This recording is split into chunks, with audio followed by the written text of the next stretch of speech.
Ang auction house, midnight preview promise on the bid paddle. The auction house sleeps with one eye open. By day it's a high church of appetite, catalogs on cream paper, pencils sharpened to polite spears, security guards who have perfected the art of being furniture with opinions. After midnight, it is a whisper that smells like linen and old varnish. I pushed through the staff entrance with my phone face down in my left pocket, the pocket I use for things that are supposed to make it home, and took the service stairs two at a time, my breath staying half a flight behind as if it wanted plausible deniability. Back home, Owen had said, "Can we talk tomorrow?" in the voice that really means please stay now. Our couch is a courtroom when it wants to be. If we sit at opposite ends long enough, it swears us in. I left before opening statements became evidence. On the second landing, my screen lit with a message from, in my contacts, L in the way I label hazards to make them smaller. Preview room C just talk. He didn't add a dare. He never needs to. He trusts me to carry the risk like loose change. By day, I smooth other people's sentences for a museum newsletter that believes the public will read 1,000 words about the restoration of a frame if we make the verbs honest.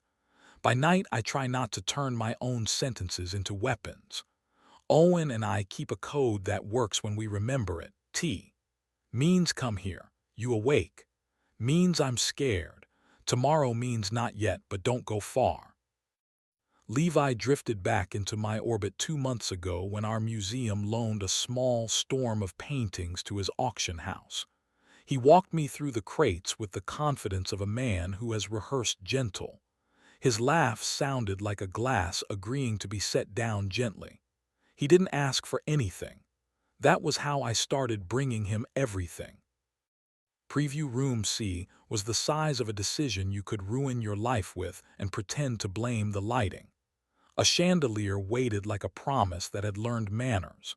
Paintings leaned on easels like people who know their angles. Levi stood beside a table with a brass lamp and a stack of bid paddles, sleeves pushed, collar unpunished. He held a catalog open at a page where a seascape pretended not to grieve. He looked up, and the lamp did that small, biased thing lamps do when they choose a face. "You came," he said, "because men never tire of pretending a rival is a plot twist." "I came to return something," I said. "My desk key, your restraint." "Your name," I told him. "It's been on my mouth too long for its own health."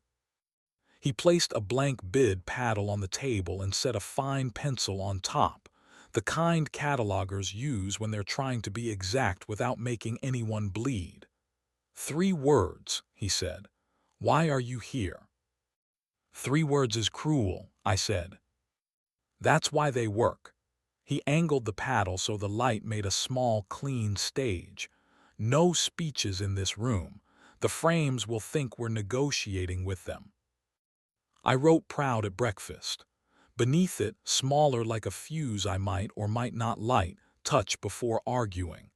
He read the graphite as if it had temperature. He didn't touch me. His hand hovered a breath from my lapel, the distance a match keeps during training, and fell back to the table like he was obeying a rule he hadn't agreed to but respected anyway. "Does he know?" Levi asked. He didn't need to weaponize the pronoun. "He knows the apartment is quiet," I said. We stood there in the kind of silence that good rooms keep for people who are trying not to lie. He stepped into my weather, heat arriving before hands do when men are trying to be better than their appetites. "Tell me no," he said softly, which is the most indecent sentence he knows. I didn't. I met him in the inch that rewrites evenings. His mouth tasted like mint and the idea of citrus. When his hand found the back of my neck, his grip remembered humane limits. My body answered like a courtroom that wants the witness anyway. He made the sound men make when a small country surrenders and calls it diplomacy. I made the one I've learned to forgive when it belongs to him. We didn't rush. Auction houses reward patience. They teach you to raise your hand only when you can afford it. His mouth found the hinge of my jaw. Mine found the line behind his ear where regret loses vocabulary. His palm slid under my shirt and rested flat a second. "Do you swear?" Then moved with attention rather than appetite.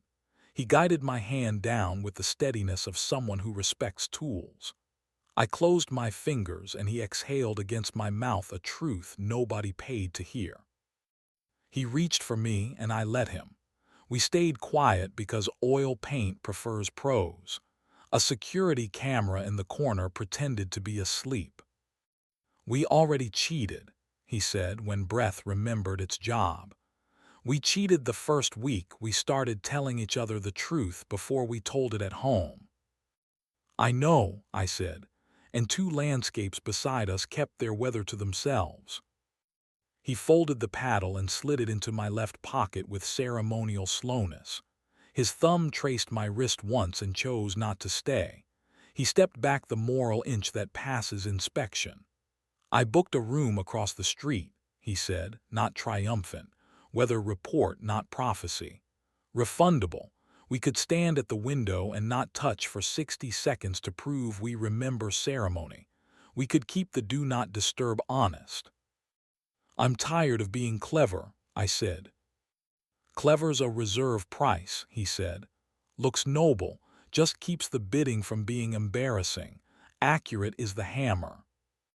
He opened a drawer and produced a novelty magnet shaped like a tiny gavel, ridiculous and perfect, and pressed it into my palm.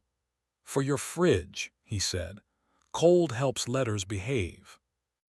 We wandered the room the way sober men walk through churches they don't attend. He stopped at a portrait and taught me the name of the pigment someone had used to make a stranger's mouth look like a promise. I pointed to a crackle pattern that looked like a map of roads we shouldn't take twice. "Text me a weather report in the morning," he said. "Tell me if the kettle beat the reasons." "It usually does," I said, "when we let it." The city had chosen a temperature and stuck with it. The crosswalk gave me time, I took it. The apartment offered its square of kitchen light and the fridge's patient hum. Owen sat on the floor with his back against the door, sleeves pushed to his elbows, one ankle crossed over the other, the posture manuals use when they draw people who are about to fix things. He didn't ask where I'd been. He tilted his head toward the place beside him. I sat. "Do you want to be asked?" he said, voice steady, not performing mercy, offering it. "Please," I said, because prompts are the scaffolding of my better self. "Are you lonely?" "Some nights," I said. "Not here. Not when you ask first. Not when the kettle outruns the reasons." I took his wrist and placed his hand on my forearm the way he does when he needs to make sure I'm not inventing weather. His thumb traced once and believed me. "I feel useful," he said. "I want to be wanted before I'm useful." "Tonight's procedure," I said. "Touch first, argue second, report later." The kettle clicked like a stamp in a country that still believes in mail. He poured water over mint. We named it dinner because names are cheaper than regret. I pinned the paddle beneath the gavel magnet so proud at breakfast faced the room. Owen read the graphite and his mouth did the smaller, braver thing. He took the dry erase marker from the cup by the fridge and wrote beneath the magnet, "Tomorrow, keep the torque." He didn't grin. He nodded like a man assembling a morning from honest screws. We made a rule that isn't noble. When prosecution tries to wear a bathrobe, one of us says auction and the other puts the kettle on while the first puts his hands where history can find them. 5 words when 5 are enough. Stop at the shoulder, not the ditch. Try to want what we promised, and when we don't, write 3 words on small paper and tell the room where we'll fail differently tomorrow.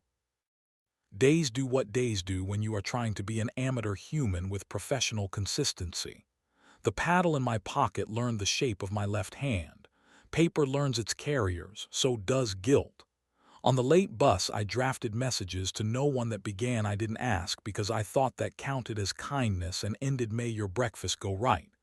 I didn't send them. The not sending felt like a skill borrowed from appraisers. Look, measure, don't touch. A week later, afternoon tried to be a test. A donor wanted adjectives that made a painting sound kinder than its history. The museum's elevator refused to believe in floors. I walked past the auction house and bought nothing. I left a bottle of water by the delivery entrance with a note, "For whoever is waiting for a sister." A porter glanced up and gave me the nod bridges use when they've held and will hold again. On my way home, I slipped a blank condition report into my pocket and wrote "Turn toward your name" across the clean side. I didn't light anything. Levi and I adjusted our grammar. Fewer messages. No hotel rooms with curtains that confused darkness with permission. If we failed quieter. If we stopped without applause. Still, we orbited.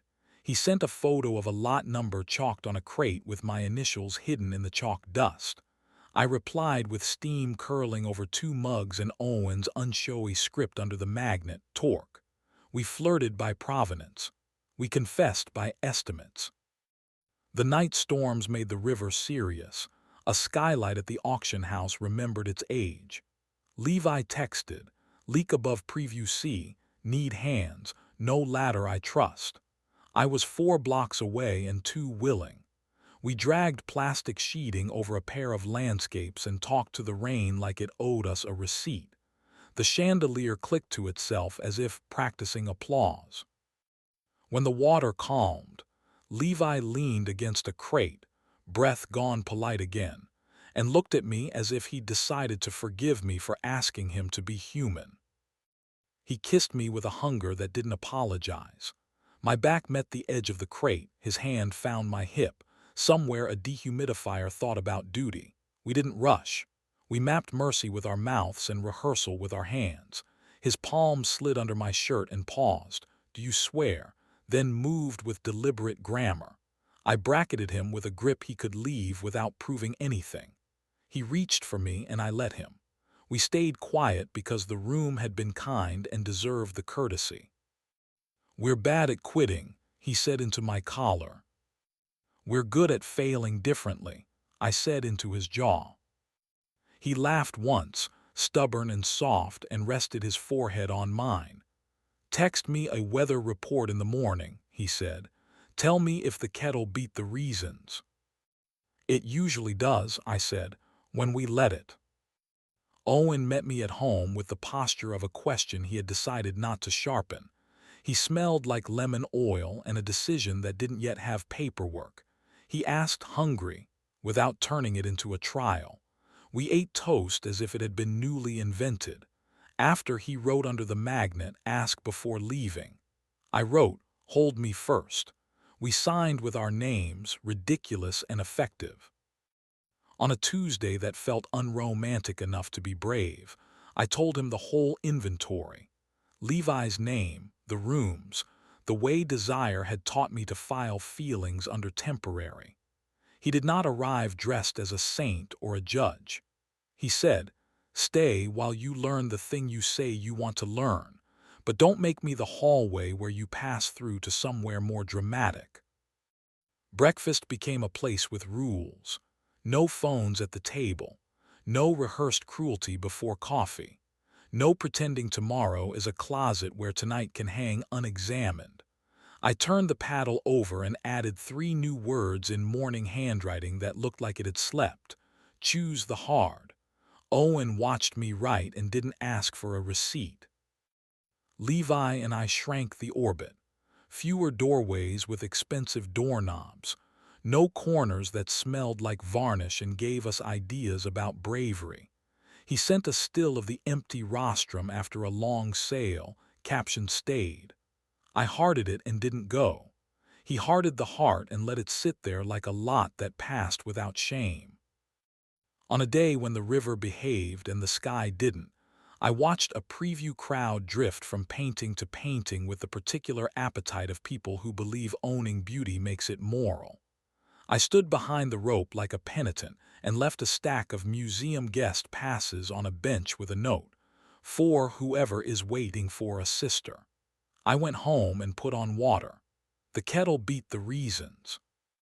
The night of the evening sale, I sat in row F in a borrowed tie and tried to look like someone whose pulse wasn't rehearsing. The auctioneer worked the room like a conductor who respects percussion. When a portrait of a man I would have failed to love crossed the dais, a phone bidder in Hong Kong cleared his throat like a country making a decision. The hammer came down, and the room applauded its own good taste. After Levi sent one photo, the rostrum empty, gavel resting, a tiny green LED insisting still here. I sent back the magnet on our fridge and the paddle under it. We left it there. Sometimes Owen asks whether Levi made me feel seen. I tell him yes, and that being seen isn't the same as being kept. He nods like a map allowing a road to be closed without deleting it. Some evenings he places my hand on his chest and says whether, and I answer with steam and minutes and the way the morning promises if you feed it. We fail and fail differently and fail in ways that don't require anyone to stand under a chandelier pretending to know which lot will save them. The room does not demand a verdict. The morning remembers its job. I still carry the folded paddle in my left pocket. It warms against my thigh like a small, unlicensed gravity, heavier than cardboard has any right to be. Proud at breakfast. Touch before arguing. Choose the hard. None of it is noble. All of it is procedural, like provenance notes you keep even when they contradict a prettier story. Because you promised to be exact next time anyone asked where this came from and who was hurt in the getting. Outside, the auction house blinks slower. Inside, our kitchen hums a modest hymn. Owen leans against the counter and asks, "Are you staying?" without making it a trap. "I'm trying to want what I promised," I say. "Help me make more minutes where that's easy." He nods, finds a blank index card, writes, "Read me closely." I write beneath it, "Handle with care." We pin it under the gavel magnet, absurd and effective, and let tomorrow mean only what we can lift together without breaking our wrists.